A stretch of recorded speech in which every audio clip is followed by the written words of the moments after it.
Hello there, and welcome to another Starfield video. So this is part 3, I believe, of the kind of the unique ship reviews. So today we're going to be taking a look at the Lady Lyudmila, or Lyudmila. This is Evgeny Rokovs' ship from the Crimson Fleet. You can come across him depending on if you side with the Crimson Fleet or you side against them. You'll either be fighting him or you'll be fighting alongside of him. So it seems like it's a pretty Bob standard ship. It's based on the Crimson Fleet Spectre. Now, for the most part, it seems quite similar, but with these, we're gonna kind of cover all of them, just for the sake of it, just because it is a unique vessel. It's owned by him. So if we take a look at the stats of the vessel, it's got a fuel of 280, hull of 956, cargo capacity of 520. It's got some shielded capacity of 320 as well. B-class reactor with 27 power, crew of 5, 28 jump range, 28 light years jump range, 830 shield. It's got lasers, ballistic, and missiles. It's got 2 lasers mounted on those top parts, a single missile turret mounted on the port side, and then on the starboard side, it's got a turreted weapon, which is interesting. So if you plan on making this, it's pretty much, to my knowledge, it's pretty much a Crimson Fleet Spectre. The base version of the Spectre, it's not as good as the base version. I believe it's kind of on par with the tier 2 version of the Spectre. But yeah, so if you're gonna make it, it'll probably cost you around 250k, depending on if you buy or build. So yeah, let's go take a look at it, shall we? So Evgeny is a pretty interesting character. He's kind of one of the few Crimson Fleet characters that don't really hang you out to dry. Like, for the most part, he's a bit of a straight shooter. Now, again, we're going to be kind of talking about some slight spoilers to the Crimson Fleet questline, so yeah, just heads up. I'm going to try and keep it kind of brief, though. Also, I don't know if that turret there looks a bit funky. But a lot of the Crimson Fleet captains you come across, they're your typical pirates where they'll kind of double-cross you if they get the chance. Where Yevgeny's he's more honorable and decent, which is kind of interesting, considering he's the one Crimson Fleet character that's not in the fleet anymore. He gets kicked out, and you're kind of his way back in. But all in all, he's a pretty cool character, and yeah, the ship. Now, funnily enough, we're gonna enter in. Funnily enough, when you first meet him, he's a captain of a much larger vessel. But when he gets back into the Crimson Fleet, he's rocking this, and this is a Tayo vessel. So we got our 1x1 storeroom / companionway, and then we've got another one here. And then off to the side, we have a science lab. Very nice, Tayo science lab. Got all your instrumentation. Don't know what a Crimson Fleet pirate would need with that, but And then we've got a all-in-one berth here. Some living quarters, some nice bunk beds. And then if we head up one more level, we have the control station here where you can kind of get your crew all up working. Over here to the side, we have just your standard storage, and then I believe it's going to be the exact same inside. Yeah, no storage. Drops down to, we've got a workshop. Okay, interesting that workshop's there. I'm wondering what's over this side. Hold on, let me just double check. Okay, it's interesting that this is your storage here, obviously, but I don't know why that's not connected. Kind of one of the issues with we've covered it before, but the shipbuilder, the ladder placement's a bit finicky.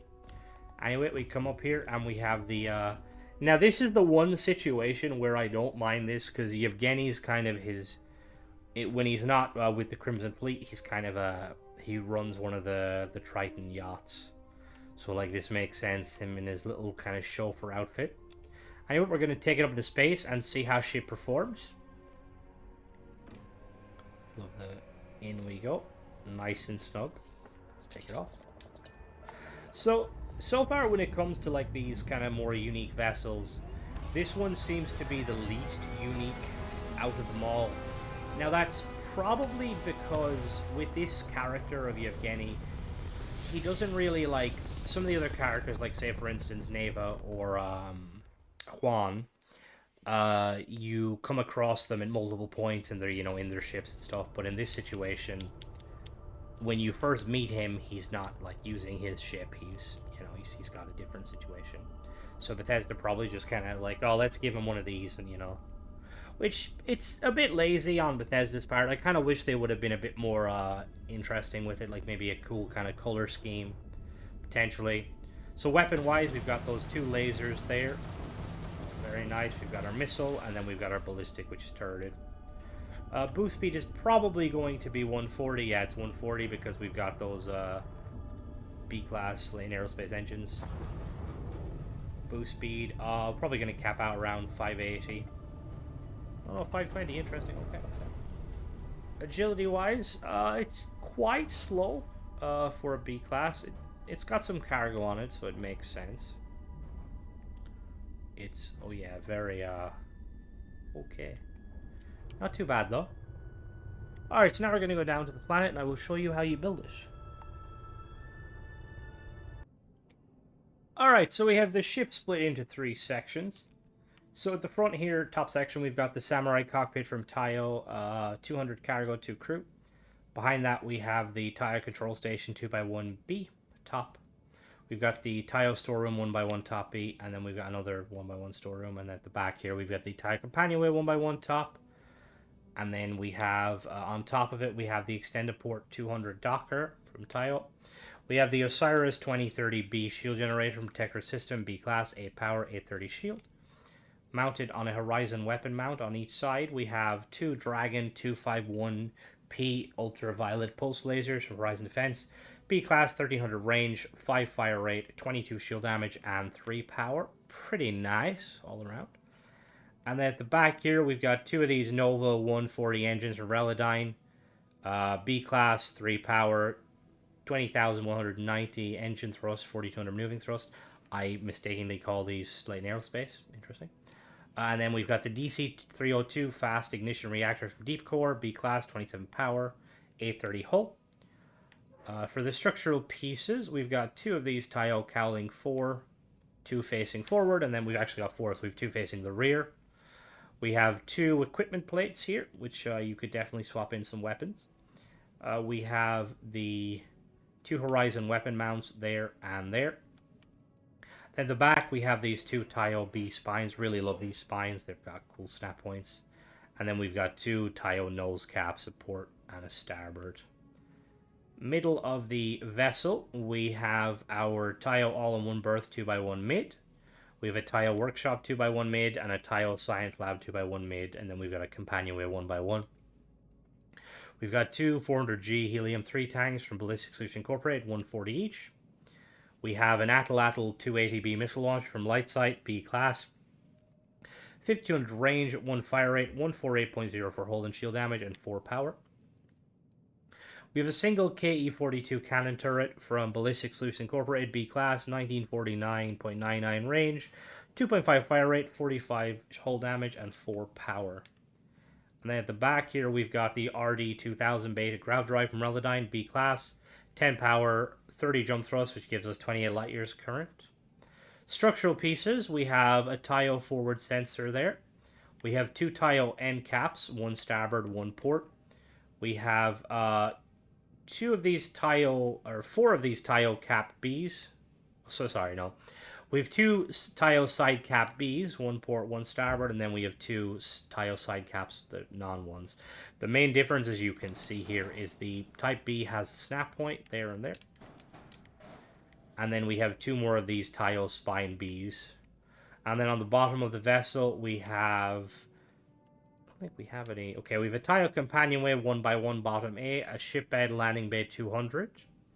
And then for landing gear, we've got 1, 2, 3, 4 pinpoint 4G landing gear from Tayo, 2 thrust each. We also have the pinpoint 4G plus landing gear from Tayo, that's another 2 thrust. And then we have 2 of these Dagama 1000 shielded cargo, Panoptes 160 each. And then we have, for the structural pieces, we have the Tayo braking engine here, and then we have 4 of these Tayo cowlings, 2 there and 2 there. Now I'm just trying to figure out if I have missed something. Let me put the ship back together. So it's got 780 cargo, or no, where is its cargo coming from? Am I missing something here? So it's got... So it's got a base cargo of what? Oh, okay, okay, I see, okay. So I didn't realize, so the shielded cargo and the normal cargo, for some reason, it's counting both, which is kind of interesting. Because you've obviously got the two shielded cargo there, and then you've got the cargo from the Samurai reactor, or Samurai cockpit. All in all, it's not a bad vessel. I would say, I feel like it kind of should have a different color scheme, you know, because of the Evgeny's. Like, given that, like, when you first meet him, he's, like, wearing a nice, pristine white suit. It'd be kind of interesting if he had, like, you know, like, if his ship was, like, a kind of like a white, almost, you know, kind of more... Because, like, realistically, like, this guy is, like, he's kind of known as, like, you know, he's currently working for Triton, their ships. So it'd be kind of cool if, you know, like, he had, like, just a non-piratey looking one. Also, with the weapon layout, you've got these mounts up here for turrets. You could definitely, instead of having the turrets down there, Bethesda could have just added 2 turrets up here, you know, would have did the job. But yeah, that's pretty much it. That's the Lady Lyudmila. Hope you guys enjoy this video. Kind of a shorter one just because there's not a lot to this vessel. But yeah, as always, guys, thanks for watching. Don't forget to subscribe if you like this sort of content.